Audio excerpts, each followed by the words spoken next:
Good evening, ladies and gentlemen, and you're all very, very welcome here this evening to St Mary's University for the inaugural lecture of our latest professorial appointment, Lord Powell of Bayswater.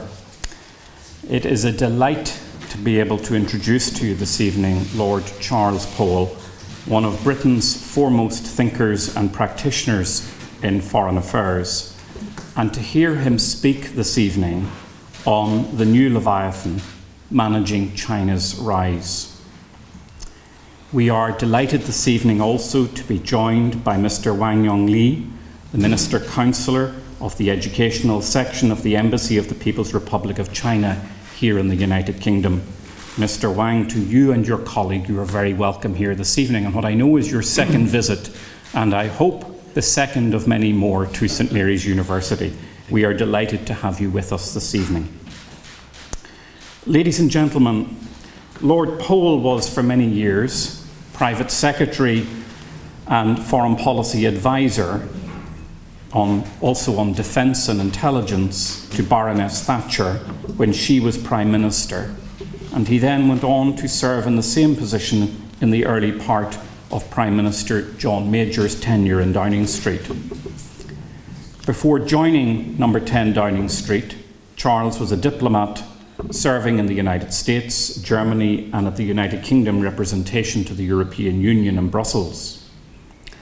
Since leaving the diplomatic service in 1992, Charles has been an international businessman and board member of several major international companies, including Louis Vuitton, Moet Hennessy, the Jardine Matheson Group, Caterpillar, and the Northern Trust Corporation, and also on the advisory boards of Rolls-Royce, Barrick Gold and Chubb.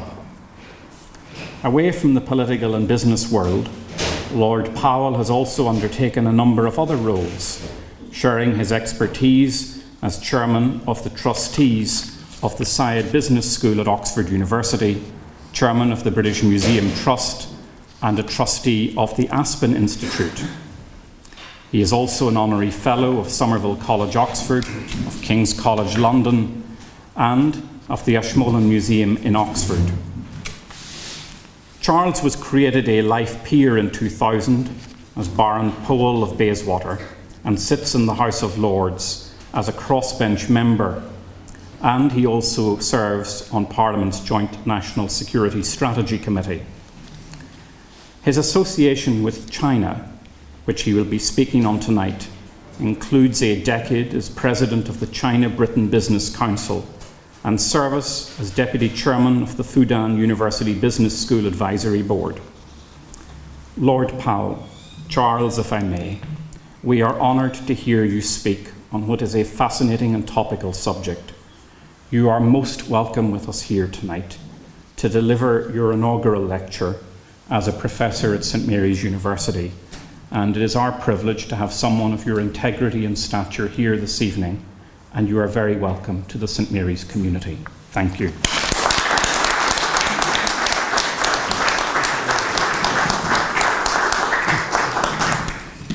Well, Francis, thank you very much for those very kind words. I have to say I do rather worry you're going to be at risk under the Trades Description Act, because I'm anything but a professor with absolutely no claim to be regarded as a scholar.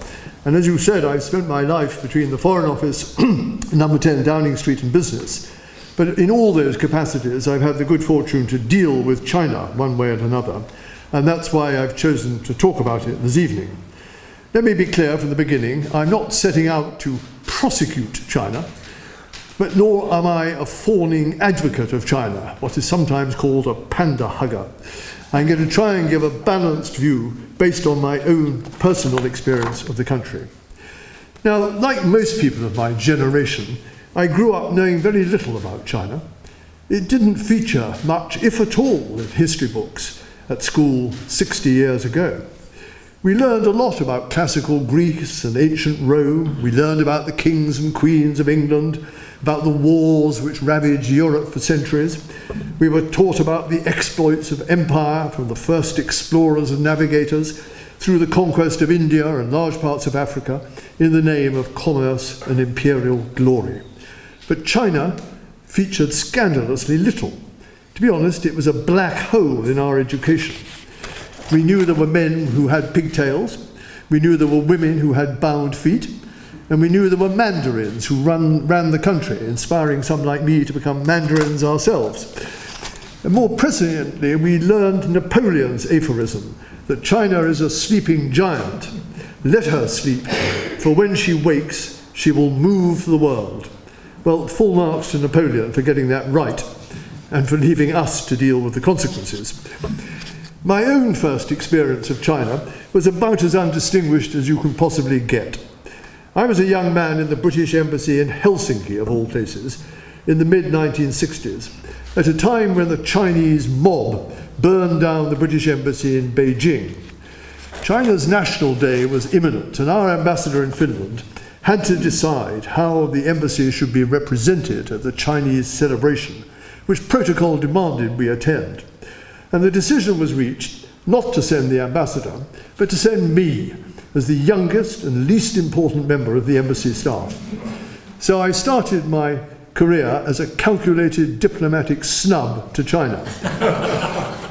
Even more wounding, I'm not sure the Chinese even noticed. But what I have done since the 1980s is to meet a great many of China's leaders from Deng Xiaoping onwards, mostly as a result of my working more closely with Margaret Thatcher as Prime Minister.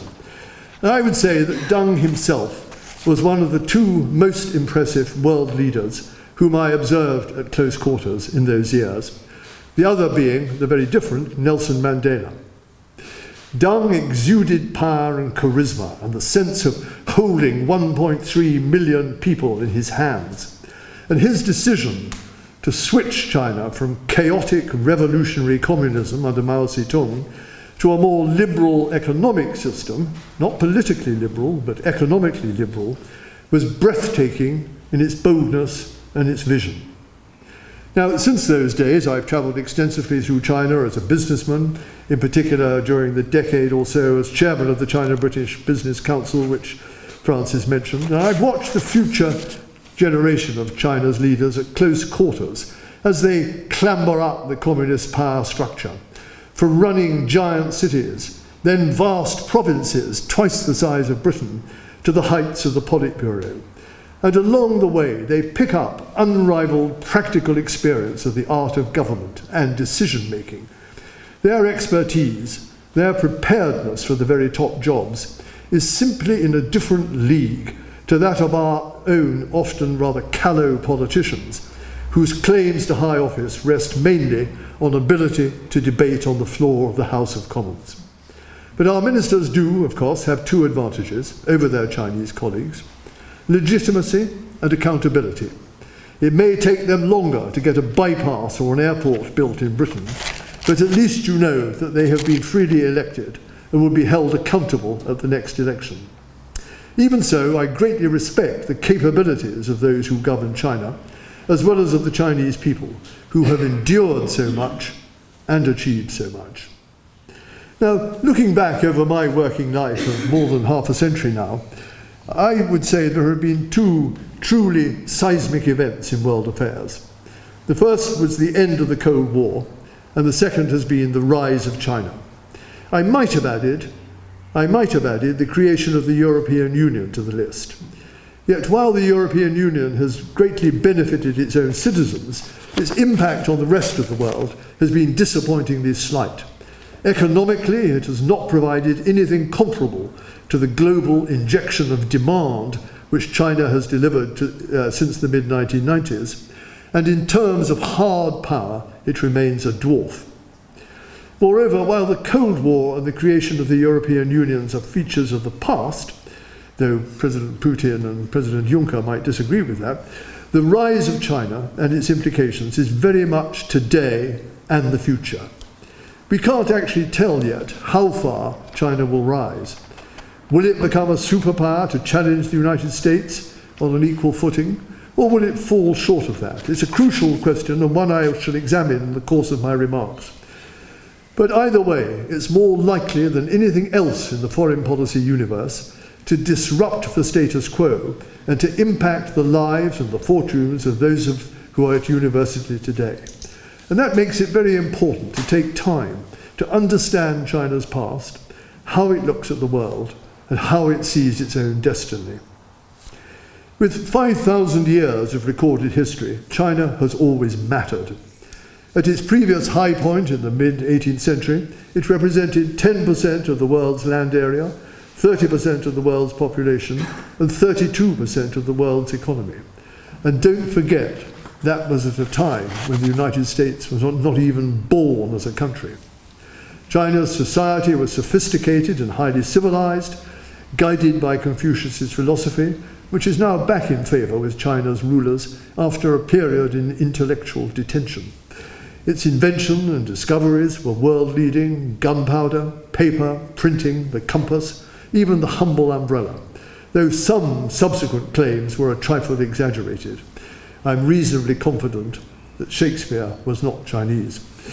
But for all the achievements of its ancient civilization, China counted for little in world affairs. While explorers and traders were setting out from Venice and Genoa, Lisbon and Plymouth to search out the furthest corners of the earth, China showed limited interest in the world, apart from its immediate border regions. The famous Chinese navigator Cheng He explored far and wide in the late 14th and early 15th century. But there was no, what these days would be called, follow-up when he got home. China, in the eyes of its emperors and their mandarins, was sufficient unto itself, and on a different level of civilization from barbarians further afield, who had little to offer China. They rebuffed ambassadors from foreign powers or required them to kowtow before turning most of them away empty-handed. Now, the impact of that attitude was far-reaching. China, frankly, gave the Industrial Revolution a miss.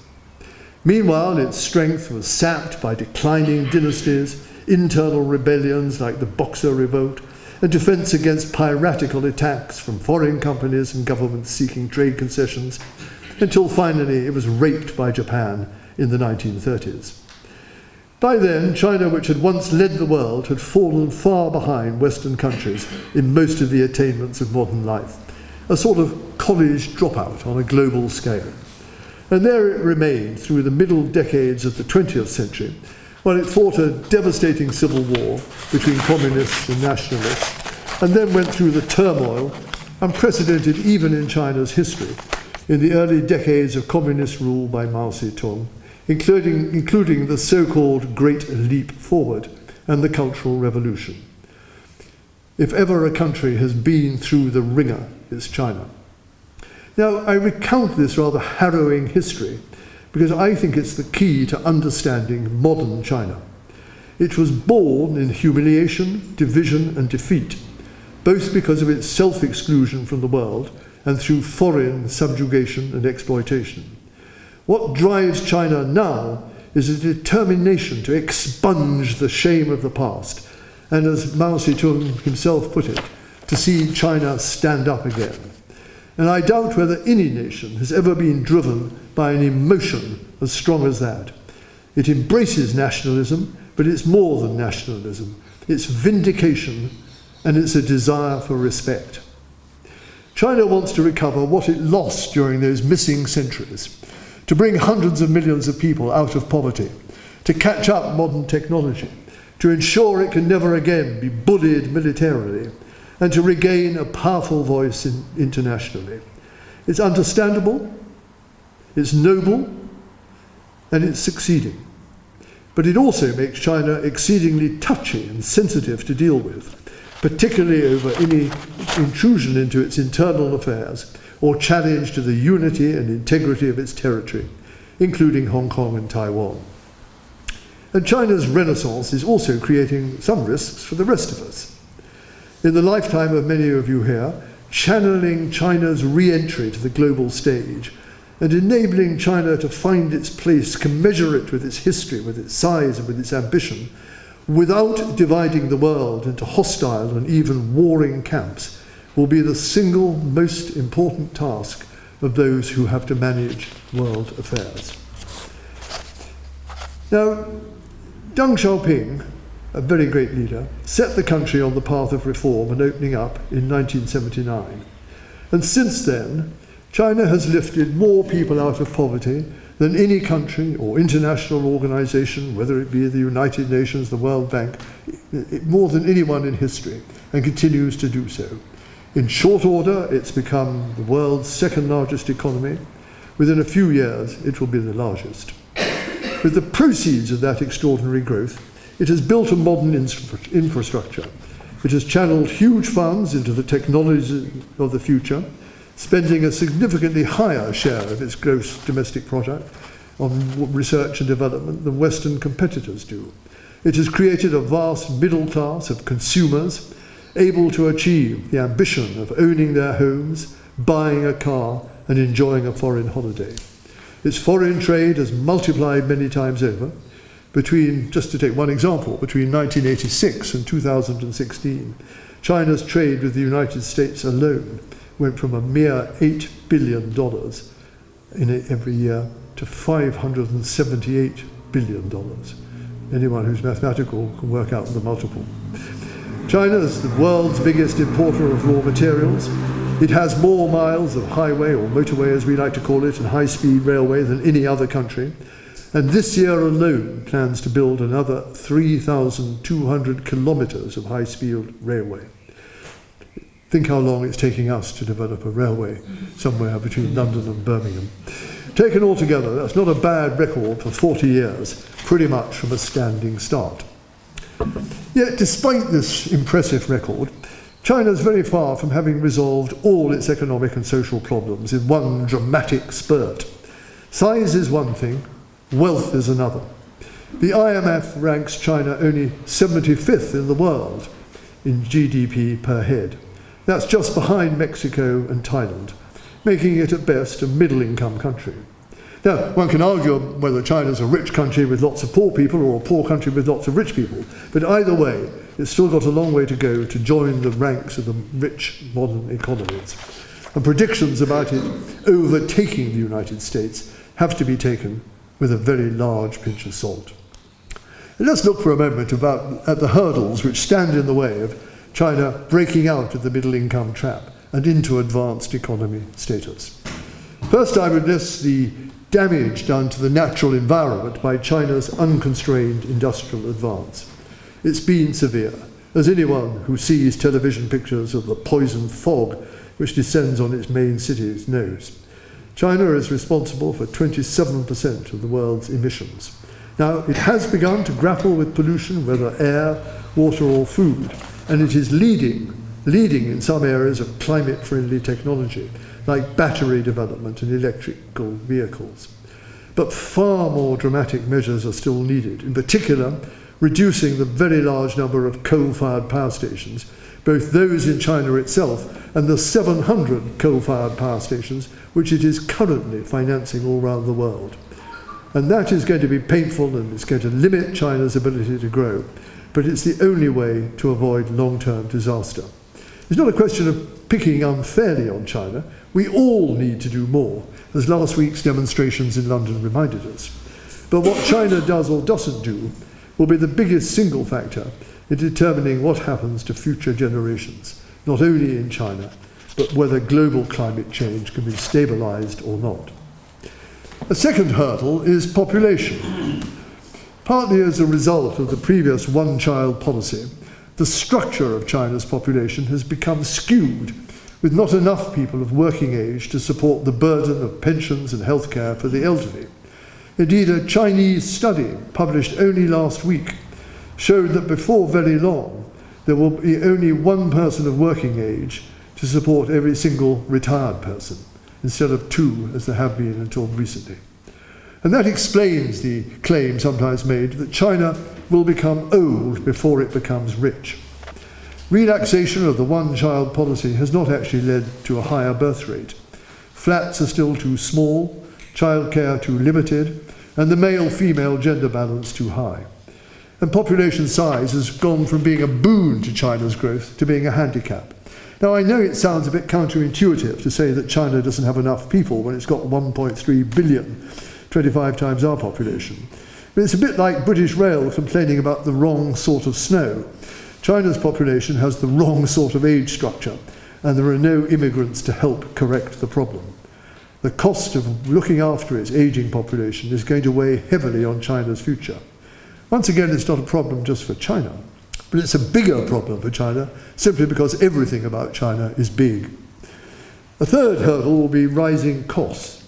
One of China's great advantages so far in growing so fast has been its enormous reservoir of low-cost labour, and that's enabled it to compete against all comers, particularly when it comes to assembling Apple iPhones and other high-tech products. As China's costs rise, that advantage is now being lost to even lower-cost competitors elsewhere in Asia, particularly Vietnam, Indonesia, and Bangladesh. And so one could say the deck is no longer stacked in China's favour. A fourth warning light for China's future growth comes from the trade war initiated by President Trump. Now, if I'm fair, I would say that for too long, China's been allowed to get away with illegal and unfair trade practices, despite having promised to put its house in order when it joined the World Trade Organization nearly 20 years ago. And now the chickens are coming home to roost. President Trump is pushing China to cease stealing Western technology, to stop forcing Western companies to hand over their technology as a condition of doing business in China, to create a level playing field so that foreign companies compete on the same terms as China's own companies, and to stop unfairly subsidizing China's products. In other words, he wants China to trade fairly. And he is right. Not something one often says about President Trump. It looks as though an agreement could be close, but it will need to be more than promises of good intentions on China's part. There will need to be mechanisms to ensure they deliver. And bad habits are going to be hard for China to kick.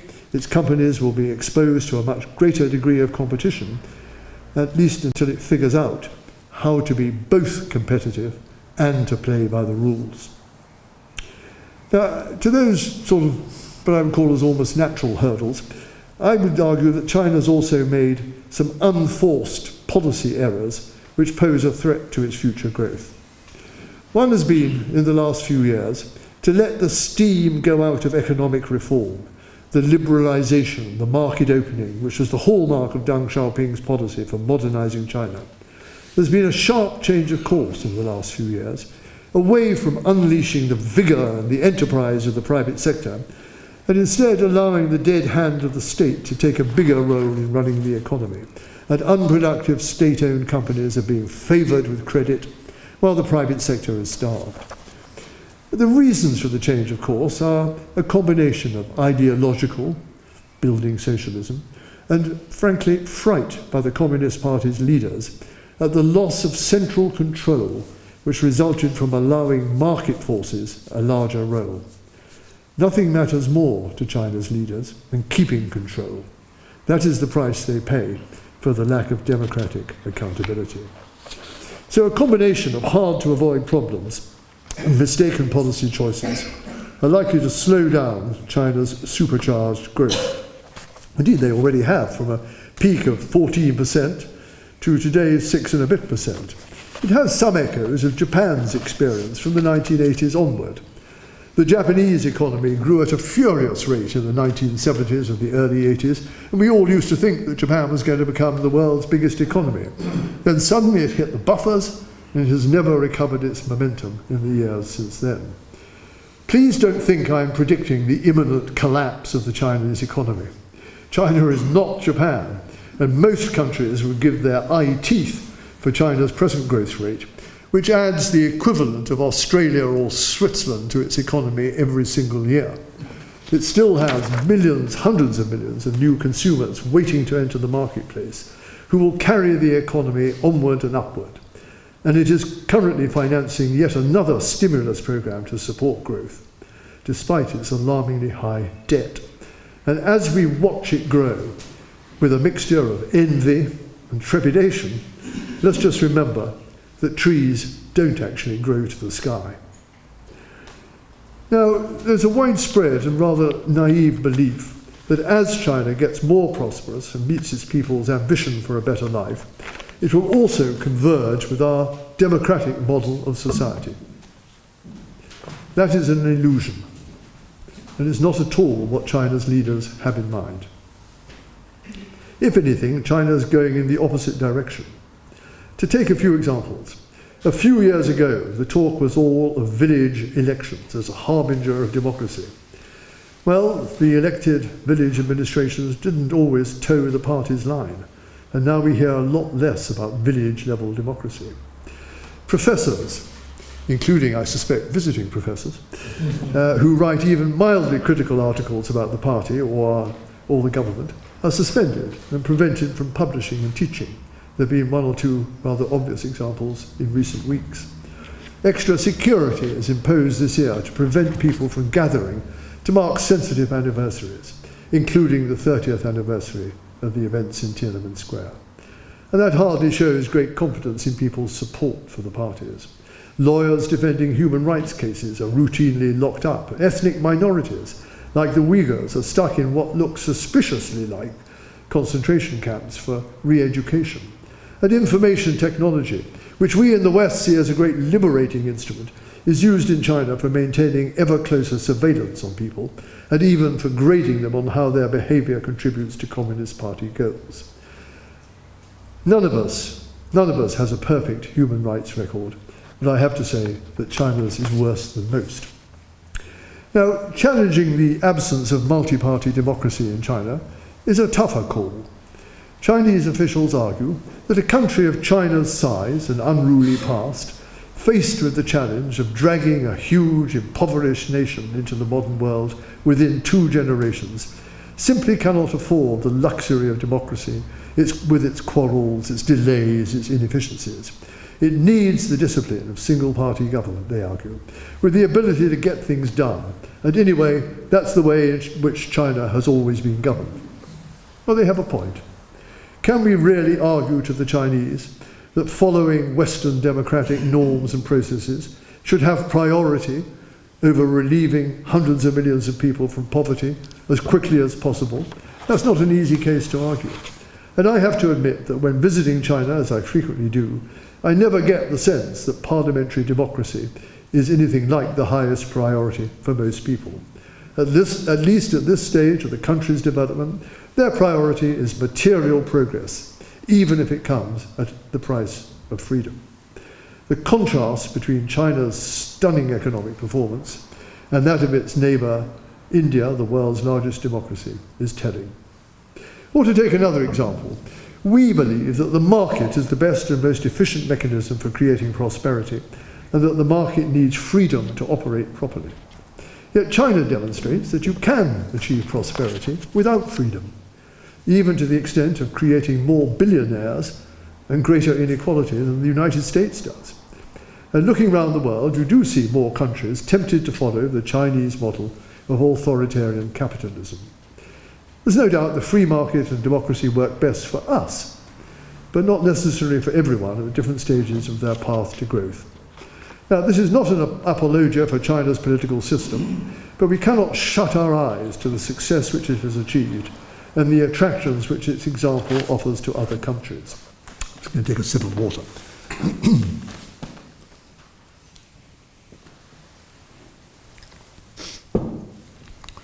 Now, how should we handle ethical dilemmas about the nature of China's society? Should we protest to the Chinese about every transgression of our values, even if it puts in jeopardy our ability to cooperate and do business with them, thus damaging our own interests? Or do we take the pragmatic view that protests about China's very different system aren't actually going to change anything, so why make a fuss? Other countries will simply pick up any business we sacrifice. It might make us feel virtuous, but is it really worthwhile? Surely whatever change happens in China will come about from within China, not from outside. And the way to encourage change is to demonstrate the superiority of our democratic system as the best model to be followed. And I have to say, I'm afraid, that that would be a more persuasive argument if we were making a better job of being an example. Brexit, knife crime, dismal economic productivity are not exactly great advertisements for our system. I would conclude there's no single golden rule how you handle these issues. Where we are directly responsible, we have to do what's right. Chris Patten, as the last governor of Hong Kong under British rule, was right and courageous to stand up for the right of Hong Kong's people to a modest degree of democracy before 1997, even at the cost of enraging the Chinese government. And whether the Chinese like it or not, we have a continuing moral obligation to the people of Hong Kong, even after 1997, and its return to China's sovereignty. We must speak up if we see the rights which they were guaranteed in the Joint Declaration on Hong Kong's Future, agreed by Margaret Thatcher and Deng Xiaoping in 1984, if we see that being put at risk or traduced. But there's no need for us to pick unnecessary fights. For instance, meeting the Dalai Lama at a government level, as David Cameron and George Osborne did a few years ago. Of course, the Dalai Lama is a respected religious and spiritual leader, and he should certainly be in this country and meeting people like the Archbishop of Canterbury and the Cardinal Archbishop of Westminster. But he is unacceptable to the Chinese, who regard him as a separatist. Meeting him at government level is not going to alleviate the situation in Tibet one iota, but it does inflict damage on our interests. Now, I know that pragmatism is a dirty word in any discussion of ethical issues. But when the other guy, in this case China, indisputably has the stronger hand, it's prudent not to provoke unwinnable fights. The fact is that bigger countries with leverage usually get their way. Now, so far we can say that China's rise is a modern miracle in terms of its speed, its scale, that it will probably face tougher going from now on, that it's a self-delusion to expect China to be anything other than an authoritarian country, and that it presents us with some uncomfortable choices about just how far we compromise on our own values in order to enjoy a good relationship with China. A still greater dilemma is going to be how to accommodate this vast, restless, ambitious country into a global system which it has had very limited part in constructing. It's often referred to as the Thucydides Trap. And for those of you not bang up to date on your classical allusions, that refers to Sparta's fear that the rapid rise of Athens would soon put it in the shade, so it must go to war to prevent Athens' challenge before it was too late. Well, as a strategy, it wasn't a great success. Who now remembers Sparta, except perhaps a few English public schools? There are more recent historical examples of the trap. You can take, for instance, the Kaiser's Germany on the eve of World War I, seeking naval parity with Britain. You can think of Hitler wanting to destroy Soviet Russia before it could destroy Germany, or the Soviet Union's rash strategy of putting nuclear missiles into Cuba to preempt the United States from developing an overwhelming strategic advantage. They all ended in failure, but at huge cost in lives or risk of all-out nuclear war. And those are outcomes which it is essential to avoid this time. Yet how do we find the solutions which enable China to continue to grow and develop peacefully without putting us at great disadvantage? The answer in my mind is that we need to steer between two extremes. The first is the view that China is bent on world domination and becoming a hyperpower which will eclipse the United States and its allies. You know, it's a view which you hear quite widely in America, even in the highest government circles. I was in Washington only 3 weeks ago, and very senior people in the US administration genuinely appear to believe that. But it's fantasy. It's fantasy. China's not Stalin's Soviet Union, trying to impose an alien doctrine of communism on the rest of the world. Nor does China have any record in its history of risking everything on throws of the dice or bold preemptive strikes. Its style is much more to seek incremental gains over the long term. It's a strategy articulated by Deng Xiaoping as hide and bide. Hide your strength and bide your time. That said, we should not lean too far in the other direction either, and assume that China will be content to continue to lie low in the world indefinitely. I remember being impressed by Deng Xiaoping's response in 1984, when I was with Margaret Thatcher. We were meeting almost alone with him, and she asked him why he set 50 years as the term for the agreement on Hong Kong's future. Because that's how long it will take China to catch up and overtake the advanced countries. And as predictions go, that was a pretty good reflection of China's ability to think ahead and plan long term. And if you count the baseline from 1984, to now, you will see that China has got a long way to meeting his prediction, and it will probably get there within 50 years. Now, Chinese themselves, I have to say, their diplomats are adept at putting out the message that their rise is exclusively peaceful, and that policies like the Belt and Road, that is their strategy of financing rail and maritime networks across Central Asia to the shores of Africa and the Mediterranean and beyond, that these are purely altruistic. That's a bit much to ask us to believe in the light of what they are actually doing, which is adding unconscionably to the debt burden of some of the poorest countries, while using tide aid to increase their political influence. The truth is that China is just as addicted to realpolitik and tough-minded pursuit of its national interests as any other large country. Not worse, just the same. It's ratcheting up pressure on Taiwan to accept reunification with China. It's fortifying small islands and reefs in the South China Sea. When President Xi Jinping 4 years ago stood on the White House lawn and said explicitly it's something China would never do. It's considerably increasing its defense, space and cyber capabilities, although still falling very far short of America's. It conducts extensive hostile cyber actions against Western countries. It's realigned itself more closely with Putin's Russia, and it steadfastly refused to implement the commitments which it gave to open its markets to foreign business.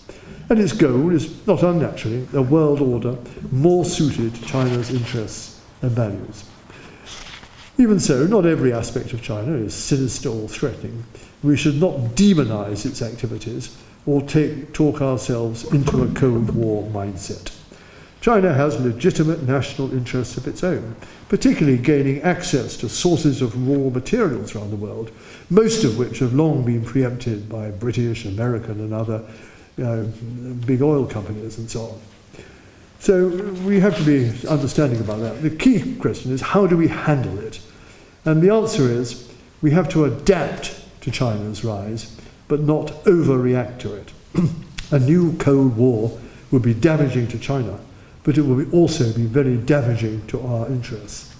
And I would suggest several steps or guidelines which can help avoid that outcome, in all of which Britain has a part to play, if only we can lift our eyes from Brexit and start to think strategically again about our future. I would say the first of these steps is to recognise it's a pipe dream to think we can suck non-democratic China into an unchanged international order which it had no part in constructing and whose democratic instincts it doesn't share. More likely, we're going to have to go back to an international system based on great power governance and balance of power, rather than governance by supranational institutions. Some will see that as a retreat from the vaunted New World Order following the Cold War. I regard it as only realistic. Second, although China is indisputably a competitor to us in the West, we don't have to get paranoid about it and put the worst interpretation on its every action. China's not a 1,000-pound gorilla trashing the international landscape. It's a big, ungainly country finding its place in the world, which doesn't have much flexibility to accommodate a newcomer. And there's no innate reason why the outcome should be to make China permanently hostile to the West. We should avoid Cold War language and concepts such as containing China or encircling China, which suggests that we want to obstruct its growth and development, when actually we have an enormously strong interest in its success. I think former Australian Prime Minister Kevin Rudd, who has unrivaled experience of dealing with China, has coined the phrase of tough engagement as the best policy for the rest of us. And I think that pitches it just about right. Third, I think we want China to play a more cooperative part in the world's existing international institutions, rather than set up alternative ones of its own, as it has begun to do by establishing its own Asia Infrastructure Bank. For instance, we should acknowledge China's right, its right to bigger shareholdings in the World Bank and other international financial institutions, commensurate with the size of its economy and its contribution, its leading contribution to world growth. Fourth, the flip side of engaging positively with China is readiness to confront it robustly with the consequences of its actions when these are contrary and damaging to the interests of others. No more free passes in deference to its once-upon-a-time status as a developing country. On trade especially, we should be ruthless.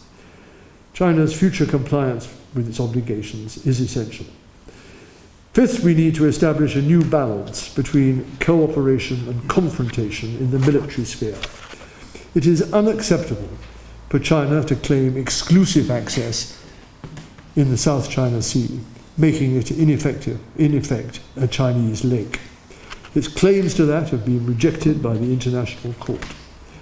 America does us all a service by keeping the sea lanes open in the South China Sea, open to free passage by all countries. What we need are some imaginative solutions to prevent confrontations at sea from escalating into outright conflict. One possible way would be to revive the concept of a limitation, agreed limitation on naval strengths, rather like the treaties we had in Europe before and after the First World War, as a means of maintaining stability. It's not always wrong to fight in the last war. We should also look at negotiating nuclear and other arms control agreements in the Pacific to replicate those which were so crucial to easing hostility between the West and the Soviet Union in the 1970s and 1980s. China so far refuses to accept any limits on its military capabilities, but I hope it will come to see that arms control agreements can benefit all parties. Six, we must speak our minds whenever we see China acting contrary to its international commitments, especially any intrusion onto Hong Kong's autonomy and democratic system. Our voice is more likely to be heard if we can enlist the support of our European and American allies. After all, allies are one of the great advantages we have over China. But we must speak up alone if necessary. It's not enough to shrug and walk on by.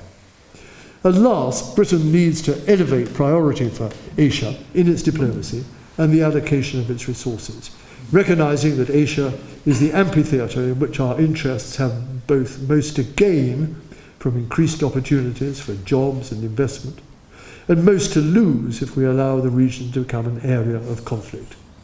British companies have given a lead in signposting Asia as the future for business. Government has been slower and inconsistent in trying to define a British role.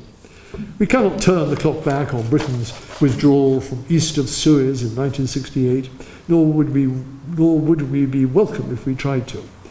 But the case for joining America in undertaking precautionary naval deployments in the Pacific, together with joint training and exercises with allies such as Australia and Japan, and strengthening of our five-power defence arrangements in the region, is strong.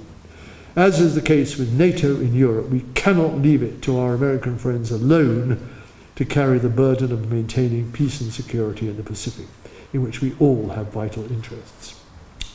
The favourite tagline of our politicians at the moment is Global Britain. To date, it has been a completely vapid concept, with no one even attempting to define it. But relations with China and with Asia will be the most obvious place to give it substance and meaning, especially in a post-Brexit world. We need our government to get on with defining a strategy towards China. So where do I come out? Despite some disobliging comments this evening about China's governance and its human rights record, I'm fundamentally positive about China's prospects.